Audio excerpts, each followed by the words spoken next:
the ultimate guide to moving to Sarasota. So you may be thinking about moving to Sarasota, whether you're retiring, empty nester, snowbird, thinking about a second home, or perhaps you're young professionals or work from home professionals.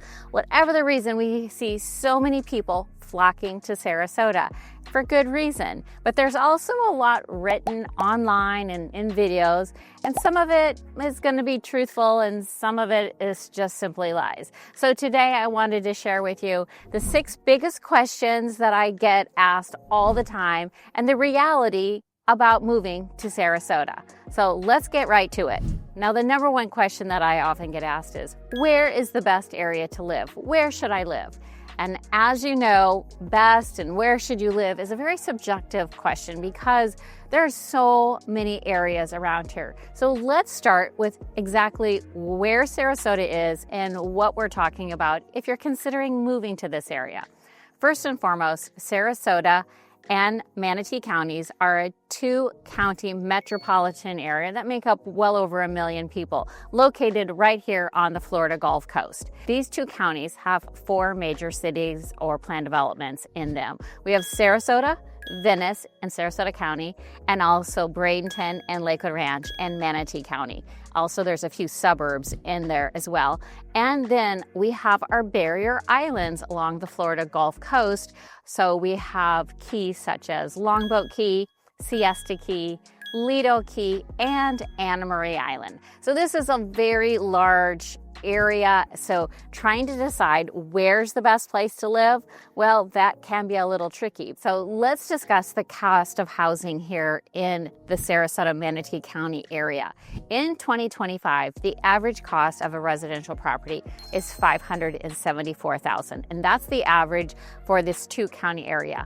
In Sarasota, which is going to be the largest area, the average cost of a home in Sarasota is $721,000. Sarasota is the largest area and what we're known for, from our vibrant beaches to beautiful sunsets and a beautiful active downtown. So Sarasota is what draws people to the area. Also in Sarasota County, we have Venice. The average sale price of a home in Venice is $452,000. Now, Venice is located just south of Sarasota, and it is a little smaller community. It's very quaint, charming. It's still along the coastline, so you have access to beaches. I will say the average age of residents are just a little bit older than that of Sarasota. Also in Venice area is a new planned development called Welland Park. So we have a lot of new construction going on in Venice at this time as well. Then moving to the north into Manatee County, we have Bradenton. The average cost of a single family home in Bradenton in 2025 is $493,000. Bradenton is along the Manatee River and a little further north, making it much more convenient to get to Tampa, St. Pete. Also, there's a lot of boaters, fishermen that just love living in Bradenton. And then we have Lakewood Ranch to the east. Now, Lakewood Ranch isn't really a city, but it is the largest and fastest growing master planned community in the United States. The average price of a home in Lakewood Ranch is $786,000. So you can see that we have a variety of price points in these communities. And then also the average cost of a home on the barrier islands is $1.68 million. So again, we have a variety of homes and price points and neighborhoods to choose from. If you're confused about where's the best place to start, that's where my team and I come in. We know these neighborhoods, we know the communities, we know the HOA fees, we know builders and the pros and cons of all of these neighborhoods. So if we can be of any help, give me a call today. I love hearing from you. And I like to say I'm kind of old school. I still pick up my phone. I still prefer answering the phone to DM sometimes. So if you're someone that wants to talk, give me a call now. Moving on, if you're trying to decide what is the best place for you to live, well, I usually tell people you need to start with the price point that you want to be in.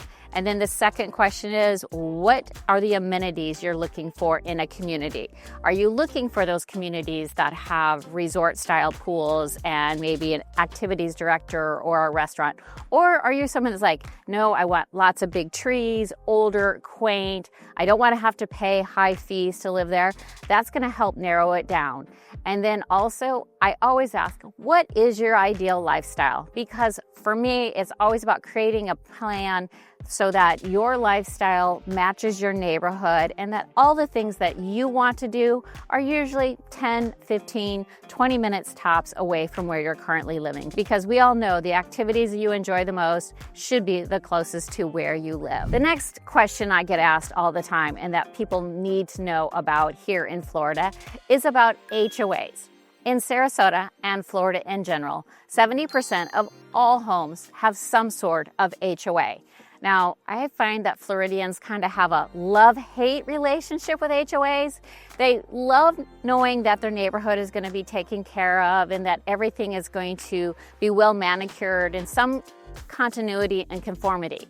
However, paying HOA fees are not fun. Most people are like, what am I getting? And am somebody going to tell me what I need to do to the home?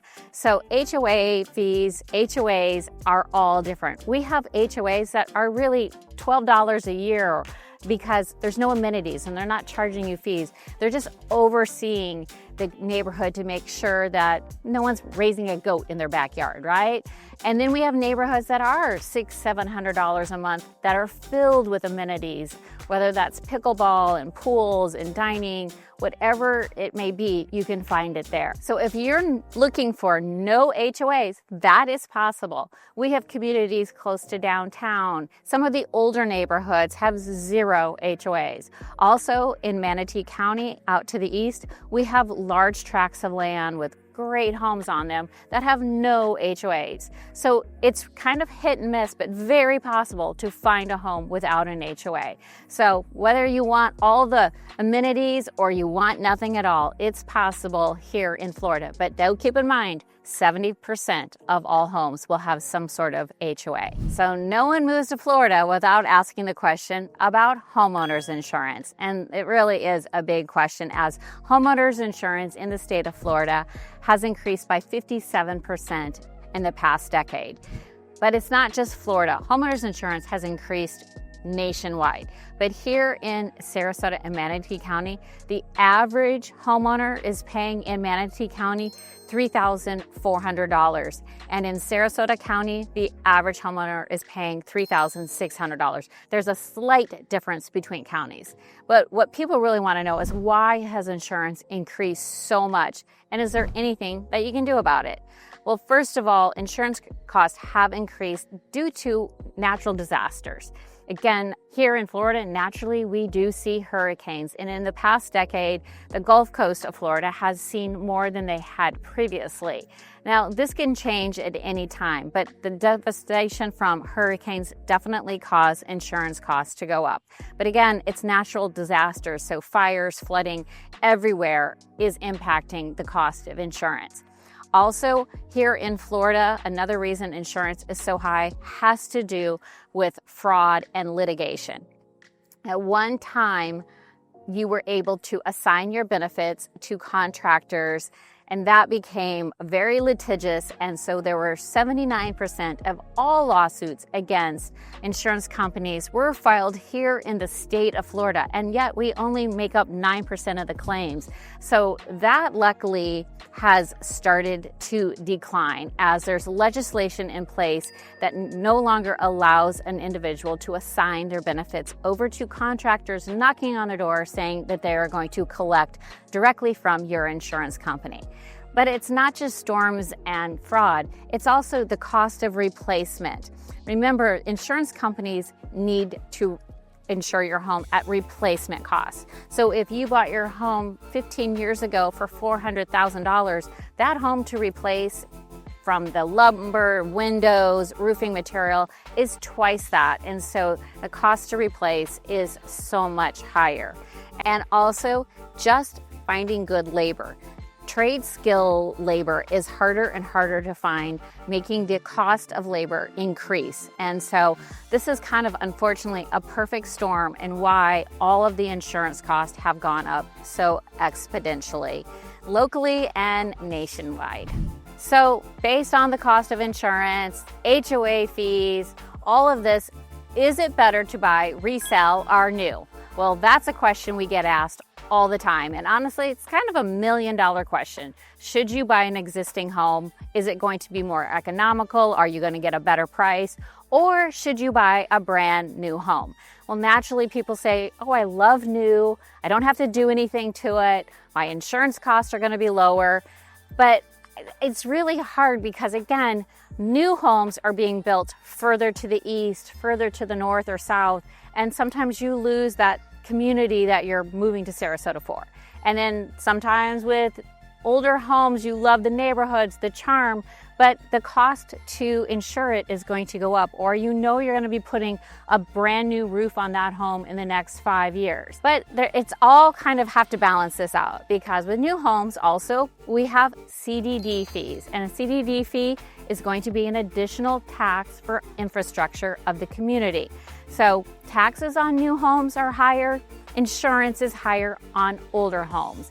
You're going to be putting repairs into an older home or updating, but when you're buying a brand new home, you're probably putting in new window treatments, landscaping, maybe designing custom closets. It's really hard to decide between existing or new. And again, that's where my team and I dive into this with you to see what is perfect for you. Let's move on to the next item on our list, and that is all about lifestyle. Because if you're moving to Sarasota, you are going to love our lifestyle. To start with, we need to talk about our beaches. First of all, we have Siesta Key Beach, and Siesta Key Beach is not just famous locally, it's famous nationally and internationally, known for its beautiful white quartz sand. The sand is 99% quartz, which means it reflects sun, so it's not hot to walk on year round. Also, we have calm, crystal blue waters, perfect for swimming, family activities, snorkeling. It's just so peaceful along there. And all of our beaches are large, expansive beaches, which means there's plenty of room for everyone to gather. And also in our area, we have free parking, we have concession stands, we have amenities such as lifeguards, pavilions, picnic beaches and tables, covered cabanas. There's so many things to enjoy about our beaches here locally that is definitely what is drawing a lot of people to our area. The next feature about living in Sarasota that everyone writes about is our arts and culture scene. Yes, we are known as the Cultural Coast because we have more theater, more galleries, more events, more shows than anywhere in Florida. For instance, we have the Ringling Museum of Art, we have opera, we have ballet, we have orchestra, we have so many different stages, performances, whether you're looking for Broadway performances or off-Broadway or local community theater, we have it all, and it's all wonderful. And our art scene is constantly growing. Also, we're known for our artists with all the galleries we have. And if you're an artist, you will love it here. We have so many galleries and clubs and groups to facilitate your artwork. It's just really an artist hub here in Sarasota. Because we're located right here along the Intercoastal, we are known for our boating life. Whether you're a fisherman or you're just wanting a relaxing day on the beach, or if you want to take your boat all the way down to the Keys, we have that possibility here. We have beautiful marinas, we have boat clubs, we have so much water activities here in our area. So for boaters and boating enthusiasts or those that just love a day on the water, Sarasota has all of that for you. But you may not be a beach lover and you may not be a boat lover, but one thing that I know everyone loves is great dining and shopping. And we have that here in spades because we have St. Armand's Circle, which is filled with boutiques and shops and restaurants. We have downtown Sarasota. We have University Town Center. We have Waterside and Lakewood Ranch, downtown Venice. We have some of the best restaurants. We have some of the best shopping, something for everyone. Okay, but the number one reason that I say that people love living in Sarasota is not just because we have great shopping, dining, or water. It's also because we have such an active lifestyle. Active in, like, if you're a golfer, we have dozens and dozens of courses to play. And if you want to live on a course, we have beautiful communities such as the Concession or Founders Club or Pistancia. So there's so many courses to play and great way to meet people. But we also have pickleball, we have biking, we have the Legacy Trail, which is over 20 miles that connects Venice to downtown Sarasota and beyond. We also have bird watching and other activities. So there's always something going on. But if you're looking for nightlife, well, we have that also. We have festivals, concerts, we have events year round, from our seafood festivals to our art fairs to New Year's Eve pineapple drop.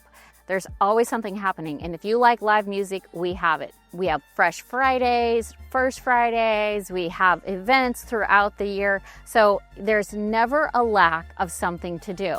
And that leads me to my final point on lifestyle. We are so active here that people tend to live longer, be happier. Sarasota has been ranked as one of the best places to retire due to all the clubs and activities and ways to stay fit and young. And Sarasota has lots of great doctors, schools, lecture series. So whatever your interest is, it's going to keep you youthful by living in Florida.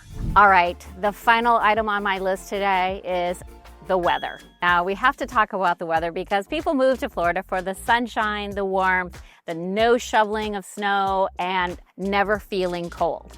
However, our weather isn't always perfect as we would like. From November through about March, it is ideal with the average overnight low in the 50s and the midday temperatures in the 70s. And so there's times that you'll want to pull on a jacket in the evening or morning, but by the afternoon, it is beautiful. And then we go into April, May, June, where the humidity starts coming back. The average temperature is definitely in the mid 80s to low 90s.